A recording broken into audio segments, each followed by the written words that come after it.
Run.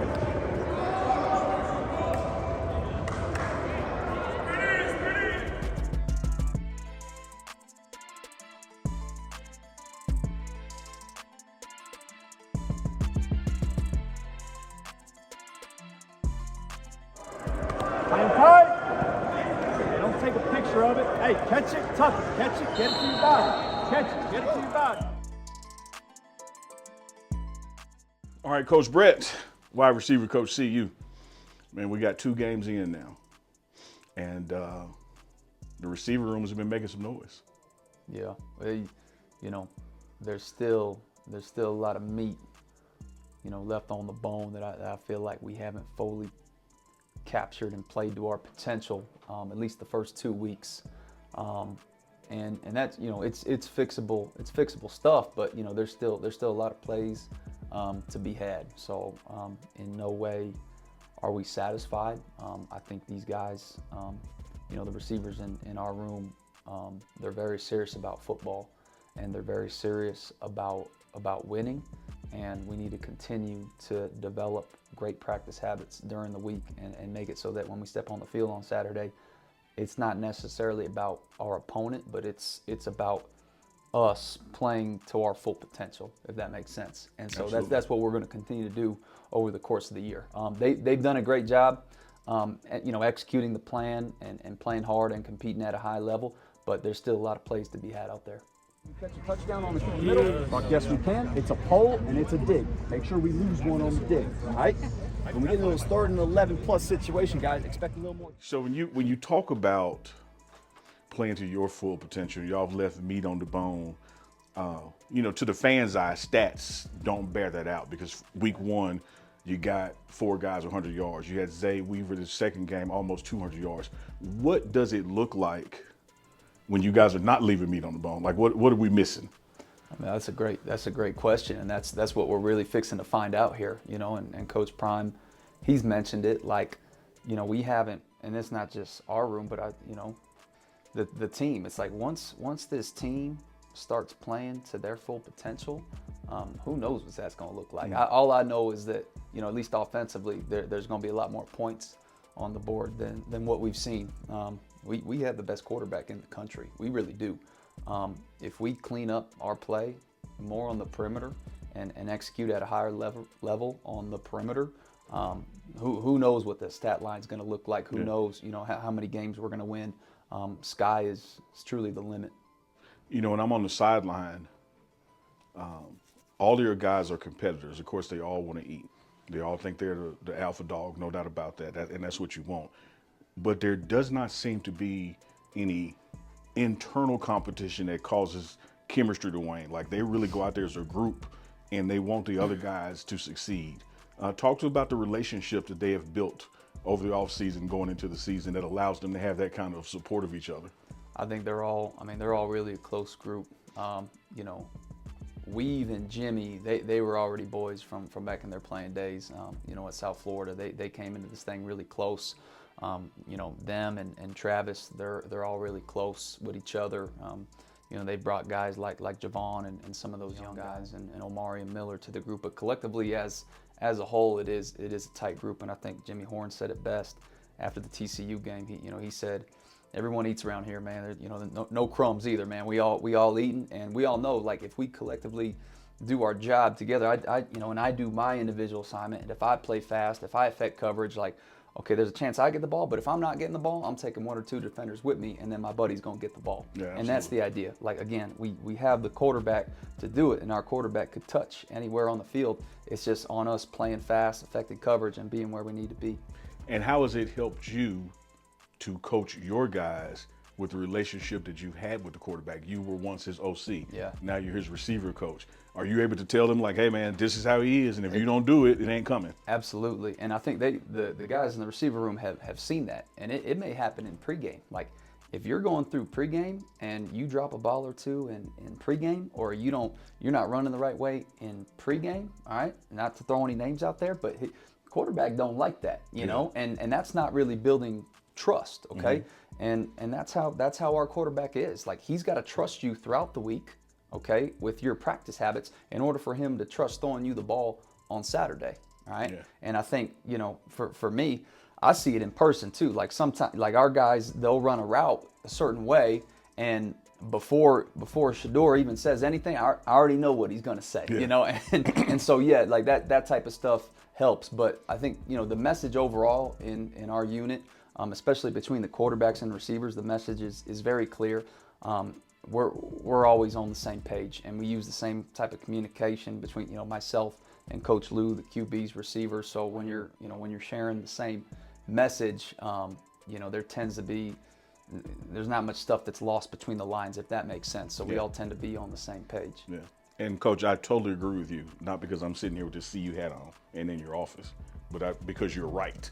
I totally agree with you. We have the best quarterback in the nation. Yes. You know, he's sitting at number 2 statistically, but the guy that's number 1 has played a third game and ain't number 1 by that much more. That's right. And is way more in interceptions. So when you take out that data, Shador Sanders is absolutely the best quarterback in America, you know, going into what was functionally week 4 for the season. Having that type of QB with the talent you have in the receiver room, you know, when you wake up in the morning, there has to be some sense of like, all right, I got a little job security here. Like I got some guys that can do it, versus now I got to get them to do it. Yeah. So talk about getting the talent to actually perform at that level with that same quarterback. That's my job as a football coach. Like, we can't ever be satisfied. And again, it's not the results really that I'm looking at. It's not the wins. And yeah, you know, we had guys with a lot of yards, and, you know, we've had a hell of a game, but we're more focused on the process, and we got to be more focused on the process. You know, we develop greater habits through our technique, through our fundamentals, and our route running, our effort, our you know, our play on the edge and on the perimeter. Like there's little things, little details in there that, you know, they might not have hurt us the first 2 weeks, but eventually they might in a closer game, right? So it's not so much us winning and patting each other on the back. It's looking at the stuff that we need to clean up, and it's the process of getting better, so that when it comes to a game, you know, where it's a little closer, it's a little tighter. Those things don't happen, right? Those things don't happen. And we're winning those close games, you know, and that's, you know, we're focused on the process. And my job as a coach is to get these guys to understand that during the week, and have a great effort and understanding in practice, so that when we go out there on Saturday, we did it during the week. It's just, you know, Saturday is simply a showcase. Yeah. There's, you have 3 players in your receiver room who are in the top 50 in receiving so far. There's only one other school that has 3, and that's Washington, who's also, you know, on our schedule. And when you look at that, anybody could get off one game or the other. So far, Zay Weaver's been that consistent one to do it. Talk about his talent, his leadership, and what he brings to the team. It's no surprise that, you know, as far as, you know, statistically, he's producing the most right now through the first 2 games. When you see him on Saturday, he plays hard and he plays fast. That's exactly how he practices, you know, and that's exactly how he's been since he's, you know, shown up. He's been the most consistent, you know, during the week in practice. And, you know, I know it sounds cliche, but you know, you play how you practice. And so when he goes out there on Saturdays, like, that's easy for him. You know, he already did it during the week. So Zay Weaver, you know, he's able to do what he does on Saturday because he does it during the week, and the quarterback has a lot of confidence in what he does during the week. Even the haters, let me reverse it. The folks who believe we'd be 2-0 also believe we'd be 3-0. The folks who believed we would be 0-2 still believed we would get this next one coming up, you know, that we would get this 3rd win. Yeah. How do you get your guys to not take week 3 opponent lightly? That, like, it's almost like a trap game. Like, we got to come out here and perform no matter what people say is going to happen. Yeah. Again, it's just going back to, like I said earlier, just being focused on the process. Like, you know, we play a faceless opponent every single Saturday. You know, it ain't about who we play. It's about how we execute as a team. And we're going to execute really well on Saturday because we're going to execute really well and practice really well during the week. So, you know, it's not necessarily about the opponent on Saturday. You know, we're going to do the scout report. We're going to be familiar with what they do. We're going to be prepared and have a plan. But we know if we play to our potential and we execute as an offensive unit, the Colorado Buffaloes are going to be really hard to beat. You mentioned that scouting report, and this is something that people don't get to see, is in a Coach Prime organization, in a Brett Bartolone receiver room, the scout receivers that give the look at practice, talk about their role and how important that is in prepping the defense. Really important. I mean, everyone on this team has a role, you know. So our scout receivers right now, like I told them, like, hey, your job right now is to practice your technique and your fundamentals and run really fast for our defense. And whatever the look is, you know, there's always going to be crossover. You know, there's plenty of offenses in this league that, you know, they're going to be similar to ours, and they're going to have similar routes. They're going to have similar, you know, techniques. So your job right now is to refine those skills and techniques. You know, you're not necessarily doing it under our verbiage or our scheme, okay? But you're giving those guys on our defense a really good look. And that's your job right now. And by you playing fast and playing at a high level for our defense, that's going to prepare them, all right, to cover down guys on Saturday, you know? And guess what? Now you practice hard during the week on scout team and develop those skills and fundamentals. Like, when this season's over and we head into the spring, you're a much better football player, okay? Because you weren't going through the motions when we sent you down there, if that makes sense. Absolutely. Final one for you, Coach. Your room is you know, again, performing high caliber. I know you're leaving meters on the bone and you're a PhD in attacking and you want more out of them. Part of that more out of them is having guys ready to go, healthy to play. Pretty soon you'll be getting Javon Antonio back in the mix. How excited are you about what he's going to bring to the table that our opponents hadn't seen, frankly? Yeah, I mean, no, a healthy Javon, I think will do wonders for this unit.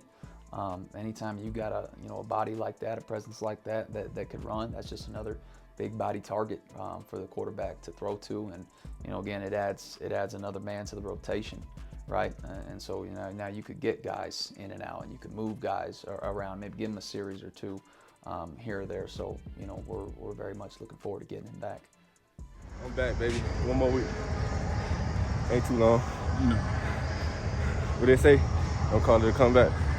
Been here for years.